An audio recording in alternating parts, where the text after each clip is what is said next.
Welcome to Classical Ideas. This is Greg Soden.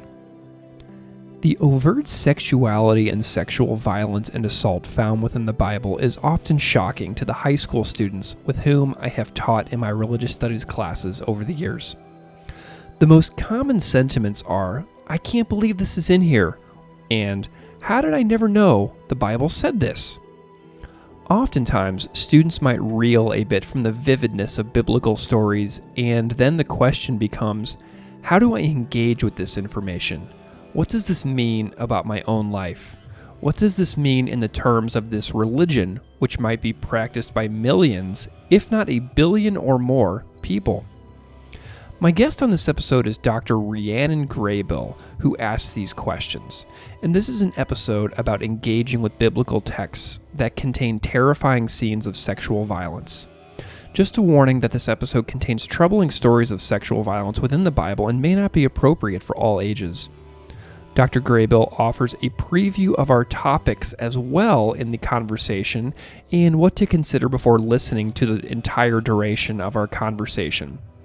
We discuss her new book, Texts After Terror, Rape, Sexual Violence, and the Hebrew Bible, out now from Oxford University Press. We discuss her framework for reading such texts, the stories of Dinah, Tamar, Judges, and Lot's daughters, and we also discuss the work of Margaret Atwood. Dr. Rhiannon Graybill is Associate Professor of Religious Studies at Rhodes College and is a scholar of the Hebrew Bible whose work brings together biblical texts and contemporary critical and cultural theory. If you want to follow Classical Ideas on Twitter, you can find me at classical_ideas. Without further delay, I bring to you my conversation with Dr. Rhiannon Graybill.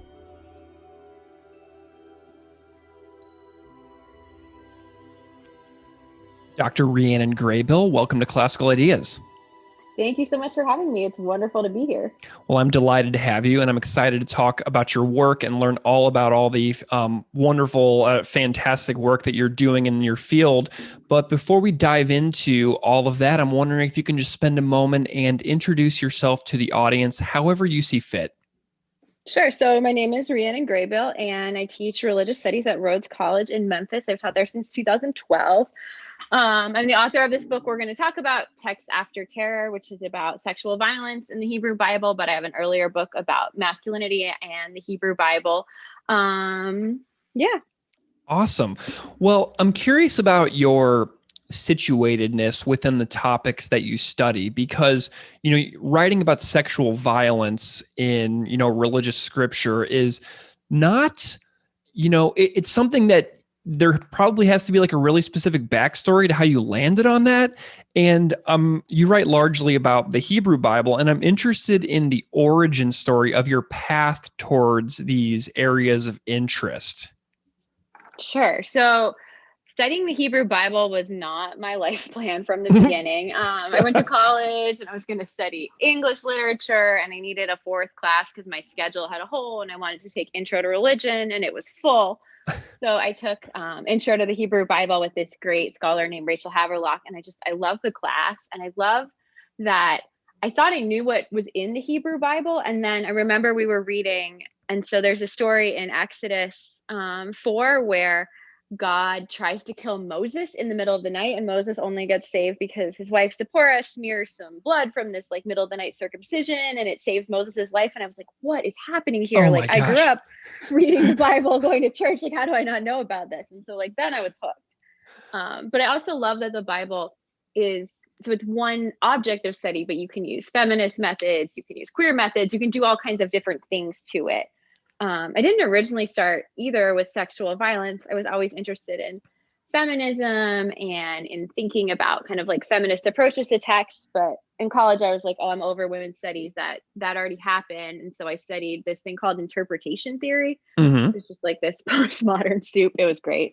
But as I became a biblical scholar, these stories just kept kind of drawing my attention. And then also teaching at a liberal arts college, they also really resonated with the students and with their experiences, both growing up and in college, in good and bad ways. And so I felt like I wanted to deal with that more. Where were you doing your undergrad, did you say? No, Swarthmore College. It's outside of Philadelphia. Wonderful. Okay, so you get this random encounter with the Hebrew Bible as an undergrad, and you're like, whoa, this is really interesting. So, where do you go from there? Like, what is this path like because of this one single class? It seems like was a transformative moment for you. Yeah, so I was like, wow, this class is great. Okay, but maybe I want to be a history major. So then I decided I would test it. And so I took another class, which fits perfectly in retrospect into my trajectory. I took this class called Sexual License and Gender Transgression. Mm-hmm. I think it was like in the Bible and late antique tradition or something. And then I took History of Modern Iran. And they were both great classes, but I was like, okay, I'm really interested in the Hebrew Bible. And so then I started studying Hebrew and I sort of kept taking these classes. The other piece that I left out before, so my mom is a Lutheran pastor, and like Mm-hmm.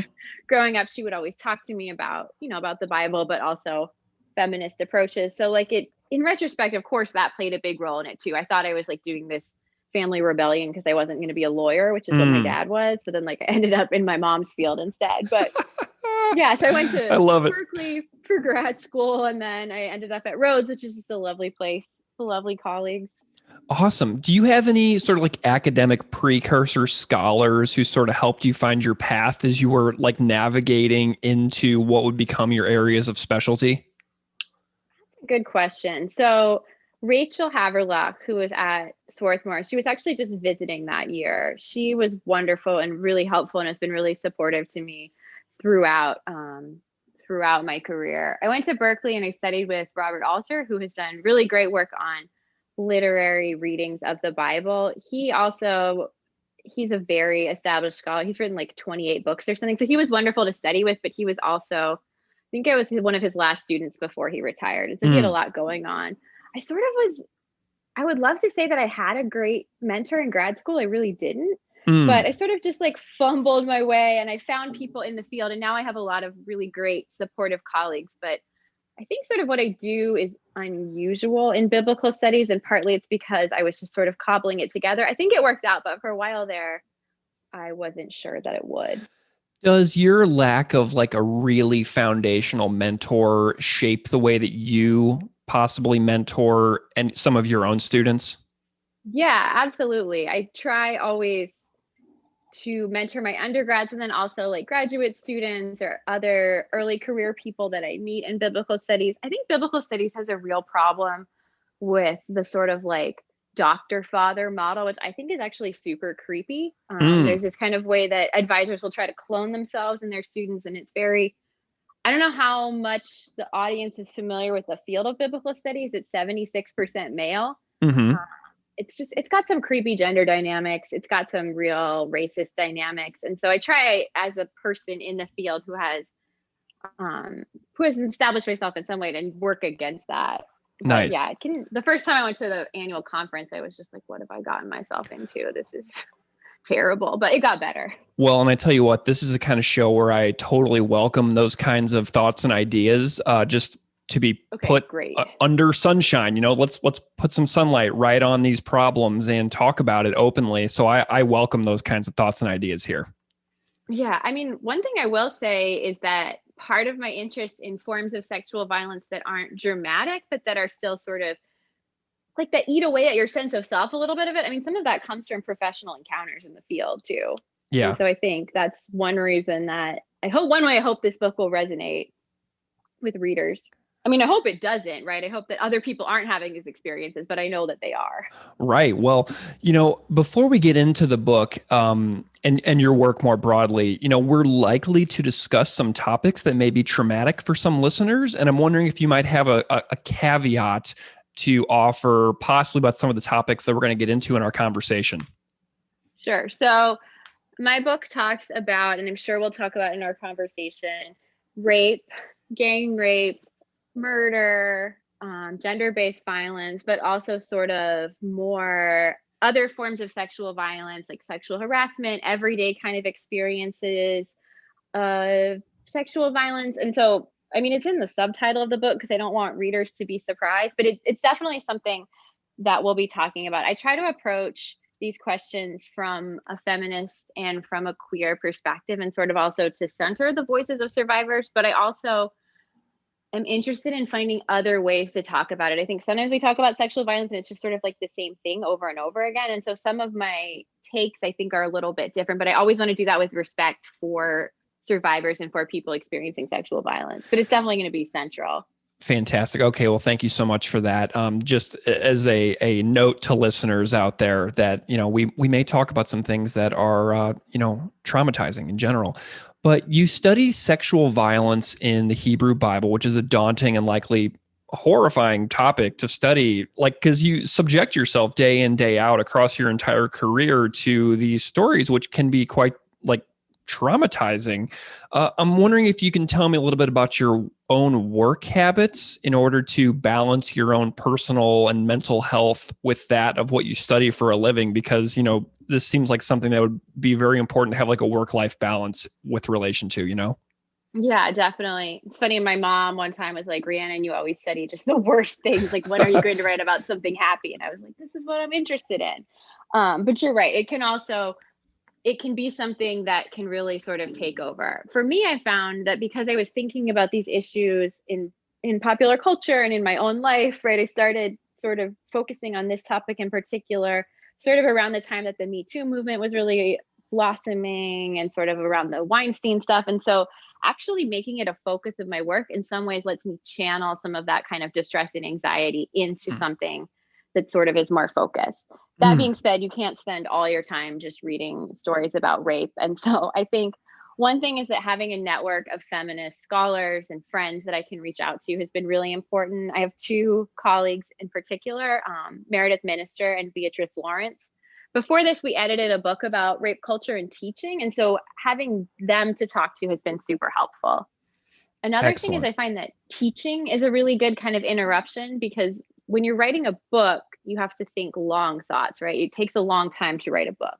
When you're teaching class, you have like 45 minutes to an hour and a half, right? And you want to have the class hopefully have some kind of shape where it doesn't just like end, it's sort of in the middle of something. And so both teaching these stories, but also teaching other stories just sort of interrupts my kind of mental chain of thought. But then also it's important to take breaks from work, obviously. So spending time with my family.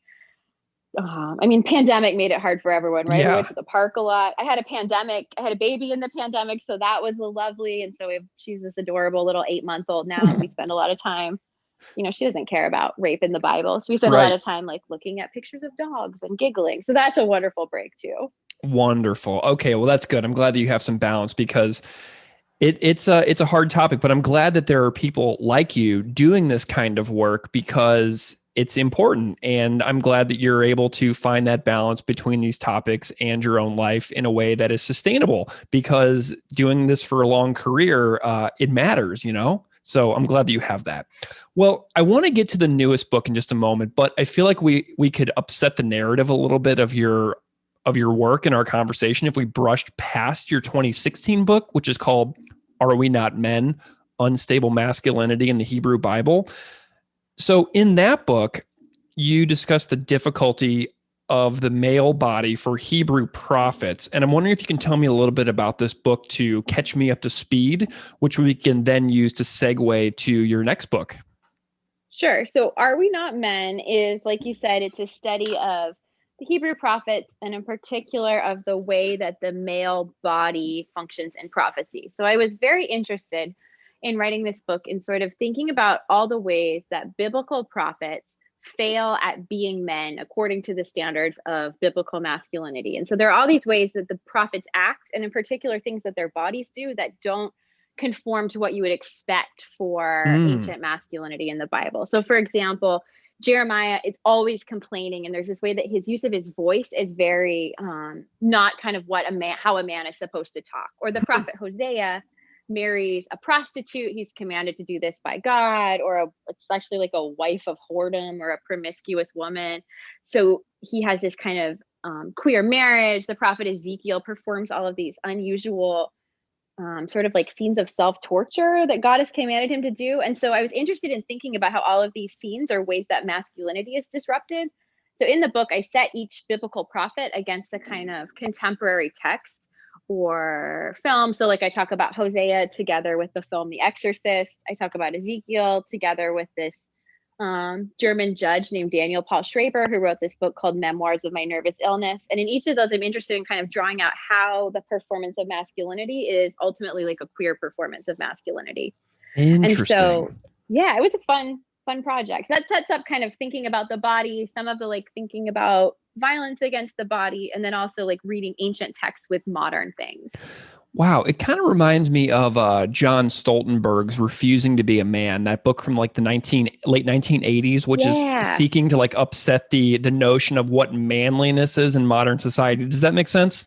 Yeah, absolutely. And I think the prophets are doing that too. I think also like prophecy, one of the key scenes for me, Ezekiel, when the word of God comes to him, it comes as this scroll and he eats it and it tastes like honey, but it's like this very sexual scene, right? It seems like a scene of oral sex, maybe of like non-consensual penetration of the body. And it's all just like transforming masculinity. But I think those contemporary ways of like pushing back really give us a window into thinking about biblical masculinity too. Interesting. Okay. Well, I'm wondering about your post-publishing timeline for that book, Are We Not Men? So after that book, I'm wondering about if you had any like lingering questions that segued to your next book project and what that interim period between books was like for you and your thinking.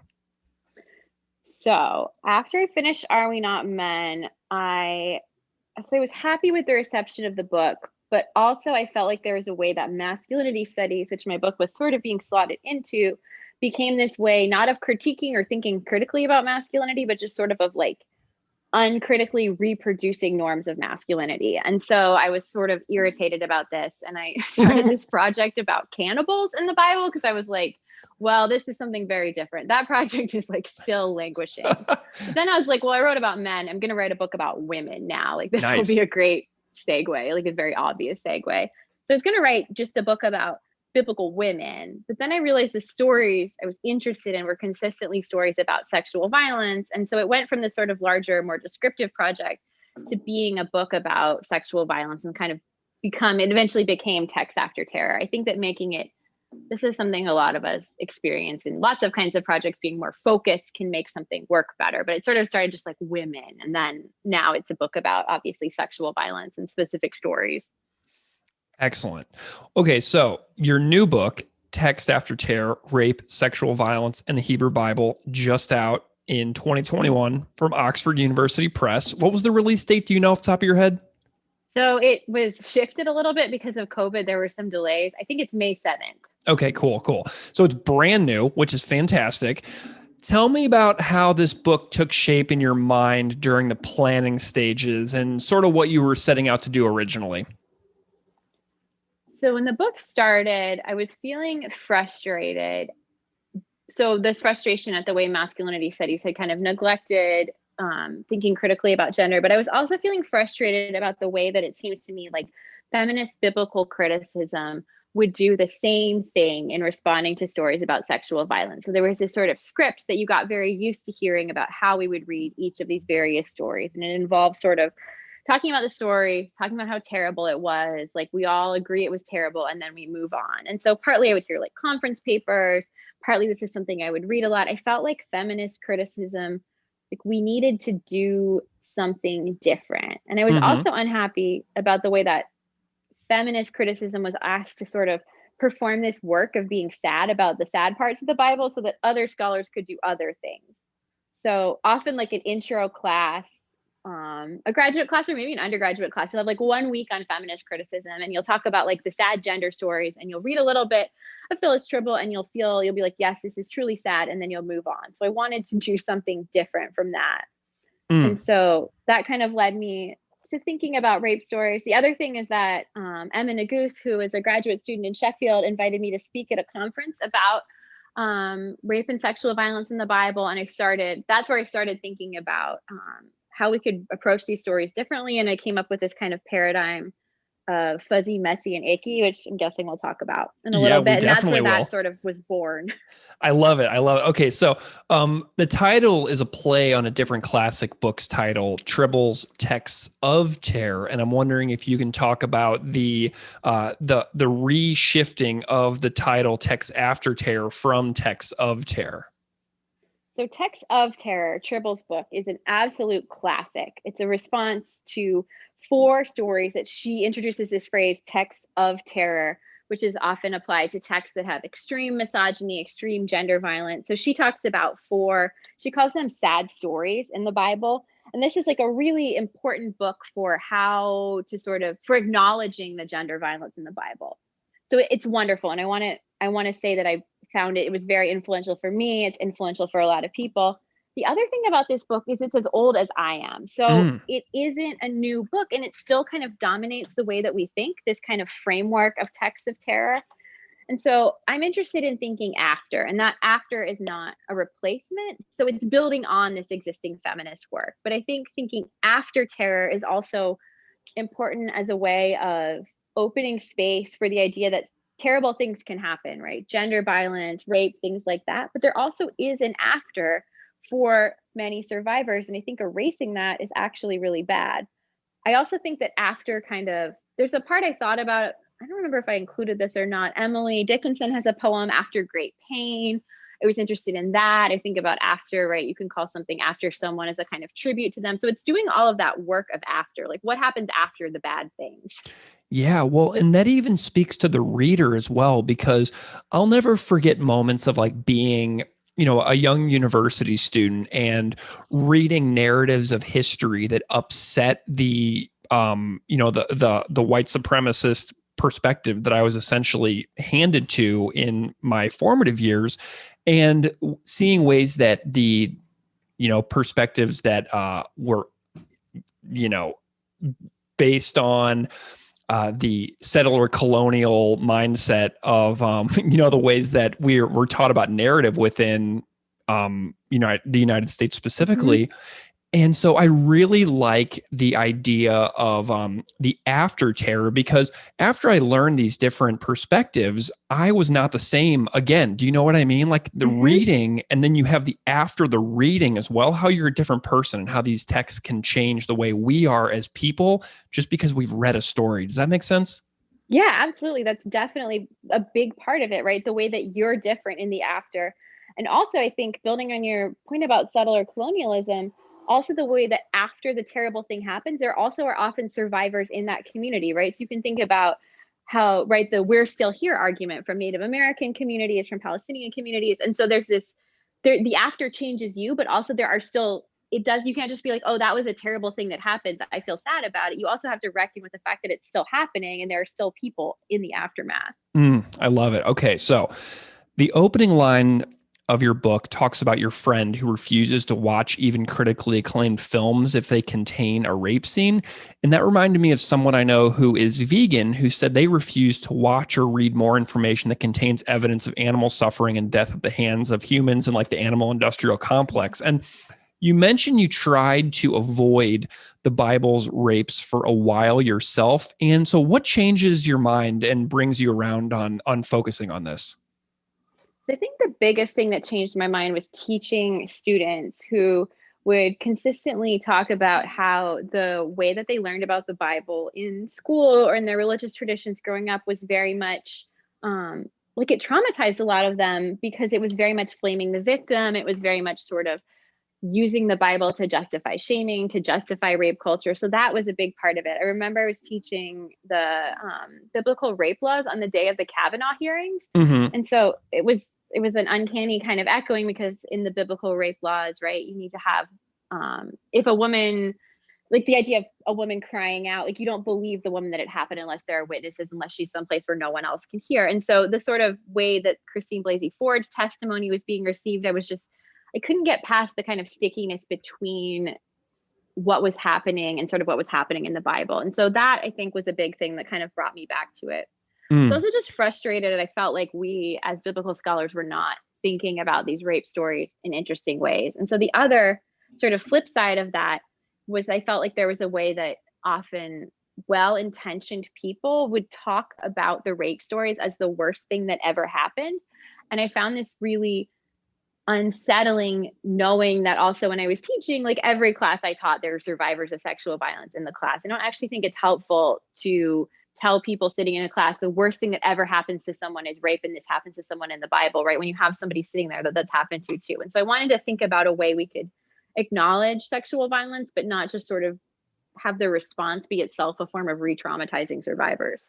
How do you prepare your students in your classroom for talking about these issues? Because like my high school students are always so shocked when I would assign the book of Genesis in its entirety and they would come across a tremendous amount of challenging and explicit content. How do you prepare this in your class to, because if this could traumatize, this could bring up some trauma for students who may then feel the need to essentially flee your classroom. Yeah. And there's also this hard balance where some students, it's very traumatizing, and some students were skimming and they like missed that it happened entirely because the Bible, things happen quite quickly, like in Genesis. And Right. so try to be really upfront at the beginning of the class. We talk about the kind of topics that are going to be problems. Or that are going to talk about sexual violence. I put labels on, like this day we're talking about the rape of Dina or something. So there shouldn't be surprises. I also tell students, if there are particular issues you're especially concerned with or that you would find triggering, like I'm happy to give you more specific trigger warnings. Just come and see me. I thought about putting those on the syllabus, but sometimes I teach an upper level class that's gender and prophecy. And I mean, basically every week of the class, something bad is happening in the Sure. text. And so it just didn't feel like that would be a kind of useful thing to do. I mean, I'm not sure. One difference is my students are usually choosing to take my classes. And so I make sure they know what they're getting themselves into. If it's a required class, I think that's also tricky. I think just being aware, but then also, we talk about discomfort and we talk about how the texts make us feel, but also I think it's important to think about feeling uncomfortable is not necessarily a reason not to reckon with something. And I think there's been really good writing around this with race and white supremacy and sort of, the whole white people feeling sad isn't a reason for them not to talk about racism. And I think sexual violence too, it's important that we talk about it in the text, but I try to do it. I mean, my goal is not for my class to traumatize people.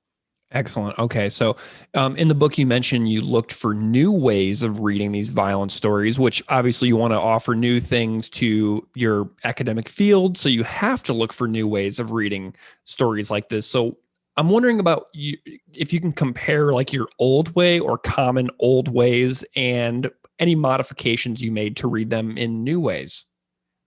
I think the old ways are encapsulated nicely in this phrase from Tribble, which is telling sad stories. So Mm-hmm. it emphasizes that the stories are sad and that you, as the scholar or the reader, your job is to retell the story. And so it emphasizes how terrible things are, and then you feel grief or sadness.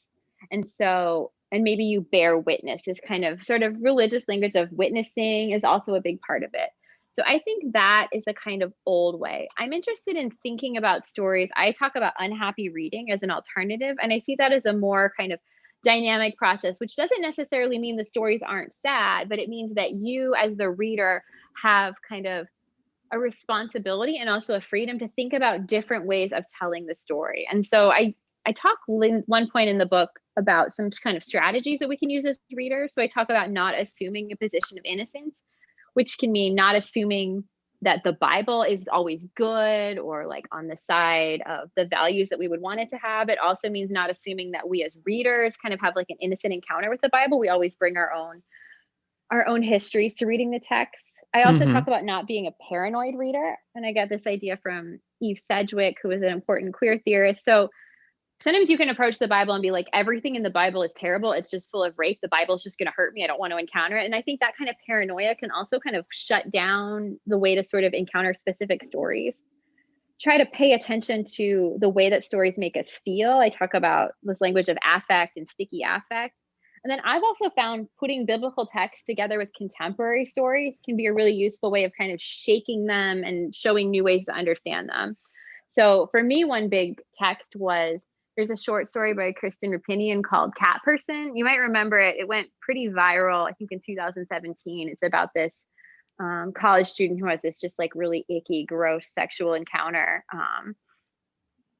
And it was sort of, what was interesting is like it was in the New Yorker and people thought it was actually just an anthropological account, but it actually is a fictional story. But the way it kind of talks about this kind of icky, fuzzy, messy zone between consent and rape was a really interesting way for me to sort of think about biblical rape stories. So I think all of those are sort of new ways of approaching the text.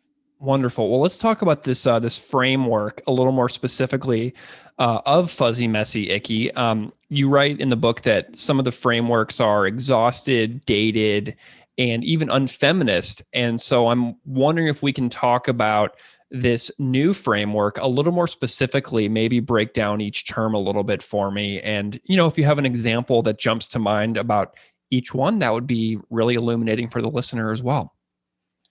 So in using the language of fuzzy, messy, and icky, I was really interested in using terms that were not already established scholarly terms and that were intentionally the kind of way that we talk to each other. And so intentionally vernacular language. Partly this is something that's happening in certain parts of like affect theory, but also I wanted to kind of find a new way to talk about these problems. And I was also sort of inspired by the way that often if you say you file a sexual harassment complaint or something like that, sometimes the resolution is you're not allowed to talk about what happens. But we also know that people find ways to talk about things they're not supposed to talk about. So I wanted to kind of think about what else we could do with language. That's really abstract. So let's talk about the terms. So with fuzzy, I'm interested in thinking about things that are unclear or ambiguous, about fuzzy boundaries, about fuzzy memories. One point that often comes up in accounts from survivors of sexual violence is I didn't really know what was happening, or I didn't really realize it wasn't until I talked to my friend that I realized what happened was rape or something like that. So this kind of fuzziness, this delay that's built in the Bible, I think the clearest example of this is there isn't a Hebrew word that unambiguously means rape. And so often it's fuzzy, just even on the level of plot, what happened. With messy, I'm interested in thinking about consequences and the way that you can think about the English sentence, it got messy or things got messy, and how that both, we immediately understand kind of how that describes the way a situation unfolds, but also things got messy, like who caused it to be messy is sort of abstracted. And so this kind of idea of messiness, you can also think about the hot mess, right? That's like the woman who's like a little out of control, like maybe she's a little bit to blame. You could think about how this term gets tossed around. Hey, that's me too, I know, exactly. So it's relatable, but also it's got this kind of gendered edge to it. So messy kind of speaks to the sort of outcomes of things. I talk about the story of the rape of Tamar, which is clearly a rape story, but has messy consequences for the house of David as kind of an example of messy. And then icky. So icky talks about things that are gross or queasy. We can think about things like, oh, he was creepy, or it was a weird night, or that was just a sketchy situation. There are all these ways we talk about sexual violence, both with and without naming it, or maybe kind of like naming something that doesn't rise to the level of, I think sometimes the language of consent and non-consent can be very stultifying. And so I think icky gets at something different. I think also icky can be a way of thinking about how things make us feel. And so icky also evokes sticky. I've brought up this idea of sticky affect, which comes from Sarah Ahmed, but the way that sometimes you read a story and then you just feel icky afterwards because it's an icky story and there's this kind of contagion to it. And so in the Bible, I think there are a lot of things that are icky, but the story of Lot and his daughters, which is a story where Lot's daughters believe they're the only people left alive, and they get their father drunk and they have sex with him or rape him. And scholars debate who is the victim here, right? Is Lot the victim? Are the daughters the victim? Because earlier he offered them up to be raped, which was just like miraculously avoided. Whatever you decide, I think the real thing is like, this is a very icky story. And this is the kind of story where like, if you try to teach the story in a classroom, like you can feel the ickiness in the classroom. Yeah. And I think that happens in a lot of accounts of sexual violence. So that's kind of what I'm doing with these three terms. They're not strict categories, but more kind of ways of speaking at what stories do and how stories make us feel. So that's a really good summary of the Lot's daughter story, which kind of speaks to chapter 1 to the edges of consent. And so you've already sort of summarized Lot. So maybe we can extend with that particular example and you can talk about unpacking it with the after terror style of reading. Can you go a little bit more into that on the after terror style? Yeah, Lot's Daughters is a great place to think about after terror because the whole story on the level of narrative takes place after terror. So this is in chapter 19 of Genesis, which is the story of Sodom and Gomorrah. So the first part of the story is this is the part that's maybe more familiar to readers. So God sends messengers to Sodom and Gomorrah. The people of Sodom, or the men of Sodom, want to rape the messengers. They are at Lot's house. Lot's like, no, you should just rape my virgin daughters instead. Miraculously, this is avoided. And then the messengers help Lot and his family escape because God's going to destroy the city with fire and brimstone. And Lot's wife famously looks back and is turned to a pillar of salt. And so this story is taking place after disaster or after the scene of terror on a really literal level. And so you can think about one thing, kind of just playing with the after terror for a little bit, is how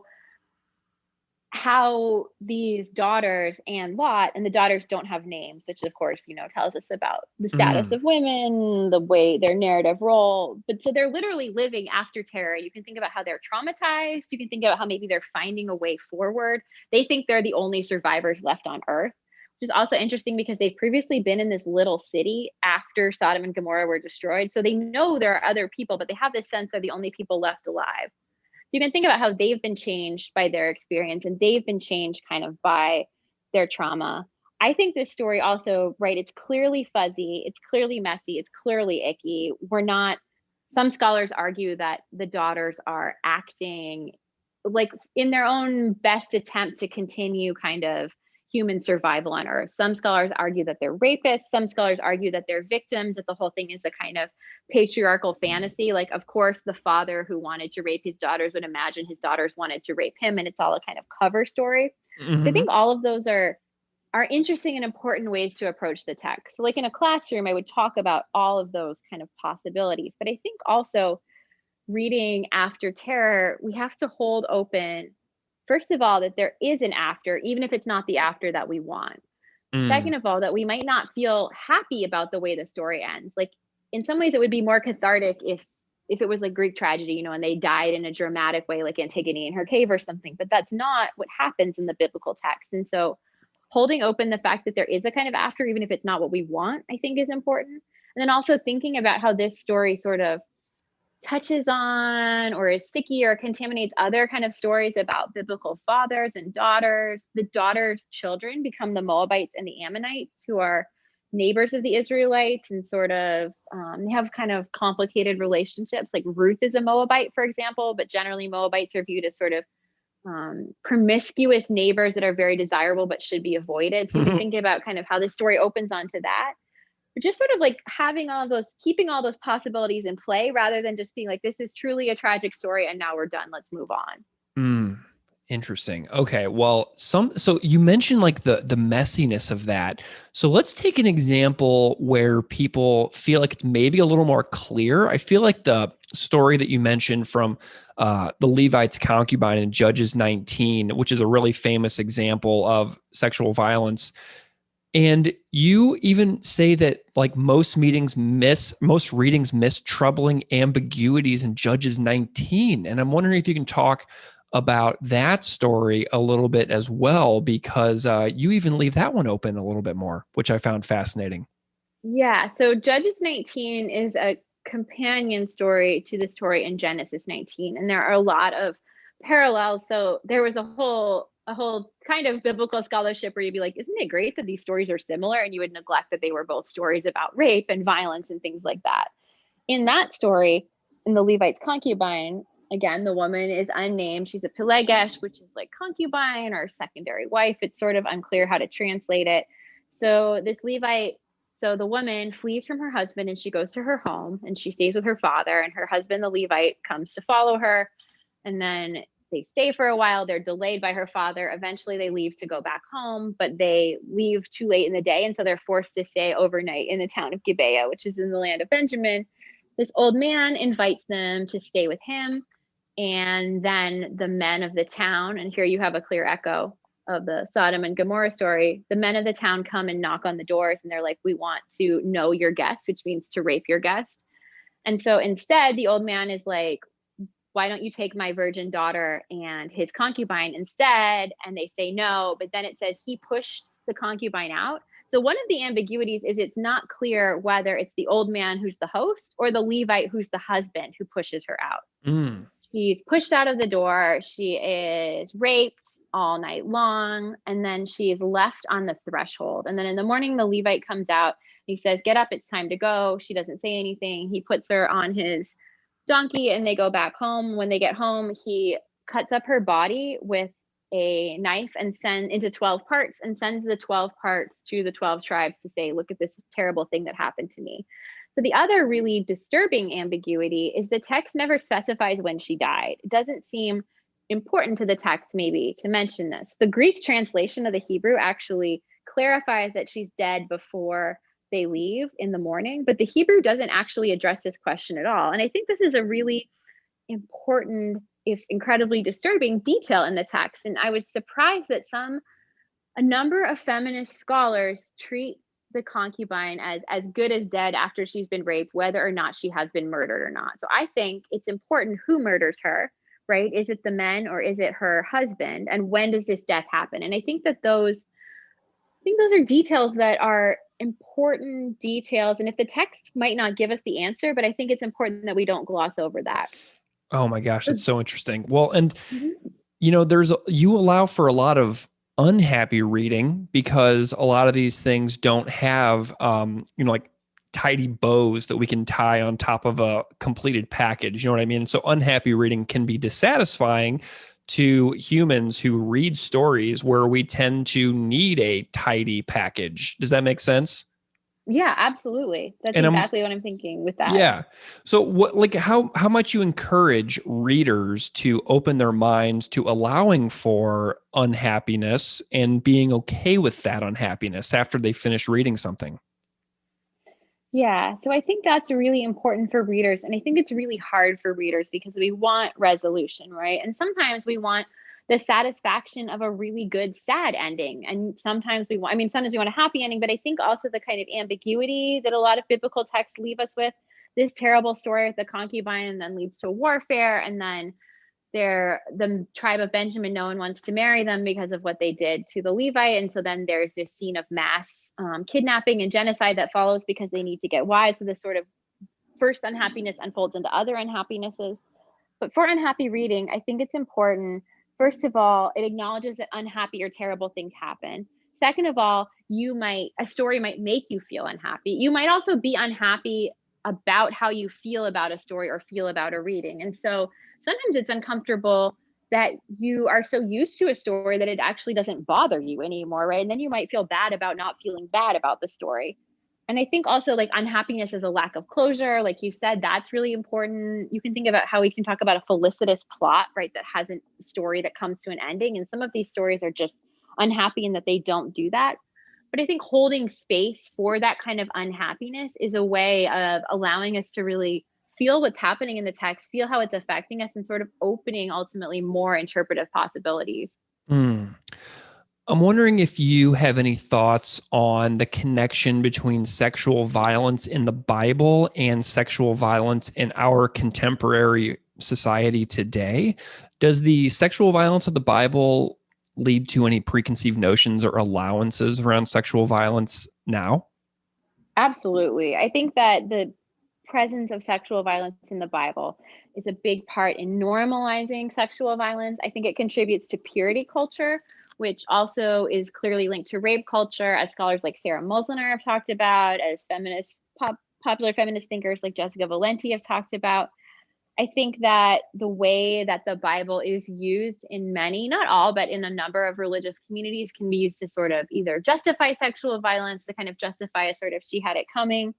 I often think about there's a passage in Hosea so in Hosea, there's this graphic description of violence that God is going to enact against his wife who represents the nation of Israel. And then, so there's this extreme description of violence. And then it's followed by this scene that's like, but then I'll take you back because I love you so much. And we'll sort of have a second sort of honeymoon. And then there's more sexual violence after that.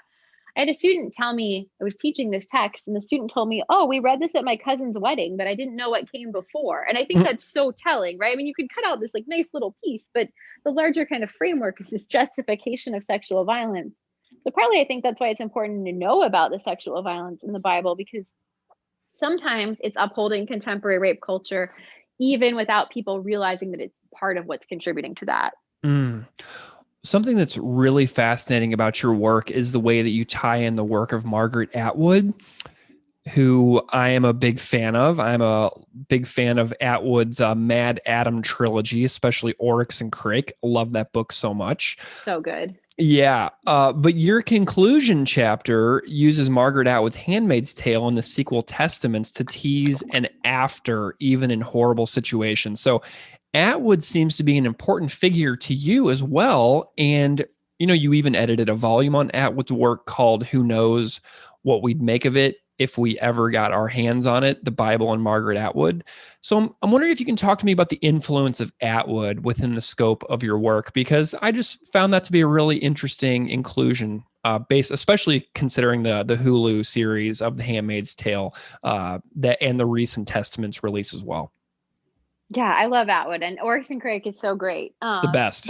It's so good. The quote from the title, "Who knows what we'd make of it if we ever got our hands on it?" That's something that Offred says in The Handmaid's Tale. She's talking about the Bible, right? And so she talks about how, like, who knows what we'd make of it? And she calls the Bible an incendiary device, which I think is just a perfect image for thinking about the Bible. I've always been interested in reading the Bible together with literature, and Atwood just does so many fun, interesting, unusual sort of things with the Bible. The Handmaid's Tale is interesting to this project for two reasons. Well, for lots of reasons, but for two reasons in particular. One is I was teaching feminist biblical interpretation, and I taught the novel as kind of just so we would have a break from reading biblical text. And I was so surprised when I went back and read it. There's a part where Offred is describing what happens to her with the commander. She specifically says it's not rape. And I was really surprised by that, because at this point, especially because of Hulu, but also just in popular culture, I feel like Handmaid's Tale and rape are basically treated as synonymous. And so the fact that Offred rejects that, I just found fascinating. Made me think about, right, does she have false consciousness? What does it mean if we tell her she's being raped? Like, is that really a kind of feminist gesture? I also think that Atwood she's so good at sort of opening possibilities and exploring. I think the Oryx and Crake does this in a really interesting way with thinking about other kind of contemporary issues of climate, things like that. I just love Atwood. And so, yeah, she pops up in my work. I have an essay in the book we edited on Atwood. My colleague, Peter Sabo, was my co-editor on that. We both just love Atwood, and we decided to put this project together, and we found a lot of other Atwood fans, which was lovely. But my essay there is about, I don't know if you know about this, she invented a pen that writes at great distances. It's called the long pen. Oh, interesting. So you can do ink signatures at a distance. And so I talk about that, and there are places in the Bible where a disembodied hand will appear and write. And so sort of that kind of biblical logic. Amazing. Well, I'm wondering if you can say if you have any suggestions you have to intrigued people if they're looking to test out a new type of reading for themselves in one of these texts, or, any advice you may have to any high school teachers out there like myself who are listening, who might be about to embark upon like a literary study of the Bible with their students. Like, what would you encourage these folks to do? So my first piece of advice is really concrete. I would say it is always a good idea to pick a short text to work with. And so one reason, I'm obviously biased towards the Bible, but sometimes I teach like a Western, great classics of Western literature kind of class. And I love the Bible compared to something like the Iliad because the short stories are so short. And so this lets you really spend time with the text and get into the text and turn it around and sort of revisit it and ask questions. In the book, I talk about 4 kind of strategies for interpretation, which I talked about before: not assuming innocence, try not to be paranoid, pay attention to sticky affect and how the text makes you feel, think about reading the text together with literature. I think this can also be film, popular culture in general often kind of helps us sort of shape the way we think about text. And the other kind of set of suggestions I would have is more practical. There are some scholars of writing, Rosenwasser and Stephen. They talk about the 5 analytical moves. These are really common in college writing classrooms. I don't know about high school classrooms, but it's just like 5 things you should do when reading and thinking about an argument. So you suspend judgment. You think about the significant parts. You make the implicit explicit. You look for patterns, and you keep asking questions and reformulating your answers. And so I started using this in class just to sort of help my students think about being better writers. But I've actually found it a really useful way to approach biblical text too, just to sort of like bracket your judgment, think about what's significant, make things explicit, look for patterns, keep asking. That kind of asking again and again, I think, is really helpful. I like to just print out or isolate just one story. So like the rape of Dinah is Genesis 34 or something, and just get a bunch of different colored pens and mark the text up and just sort of force yourself to stay with it for longer than feels comfortable. And that's often, I think, when the breakthroughs really come. I love that. I have a similar style of assignment. I call it an advanced difficulty paper, which is sort of like a journal entry, but I have it as a structured thing where I write down where I have students write down their immediate impressions of a text. Immediately after reading, what are your impressions? How does this connect to your life? And then a list of questions that they find themselves asking, and then attempt to resolve one of your questions that you wrote down in section 2 in section 3. So they try to like answer one of their own questions and like get mysterious with it. I absolutely love assignments like that because you never know what is going to come out. Does that make sense? It's way less great. It's way less packaged. Yeah. I love stuff like that. Well, Dr. Rhiannon Graybill, I am so delighted by your work. I'm so glad that we were able to get connected and that I was able to learn about what it is that you do, because your field of study is so interesting. And I'm, like I said earlier, I'm just so glad there's people out there like yourself who are doing this and this incredibly important work of pushing the way we think about these stories, because it's just a massive contribution to the field of literary studies in general. And I'm wondering if you can say where people can find you if they want to know more about what you do and if they can follow you somewhere. Oh, yeah, that's great. So let's see. So there's a page for my book on the Oxford website. It's going to be on Amazon soon, but it's delayed because of these COVID-related printing delays, I think. Mm-hmm. I have a website at Rhodes College. My name is spelled Rhiannon, Graybill, Graybill. My Twitter handle is rgraybill1. It's Fabulous. the number 1, and I post about my book there. So yeah. Fabulous. Well, Dr. Graybill, this has been a real pleasure having this conversation with you today. Thank you so much for taking the time to come on Classical Ideas. It means a lot. Thank you so much for having me.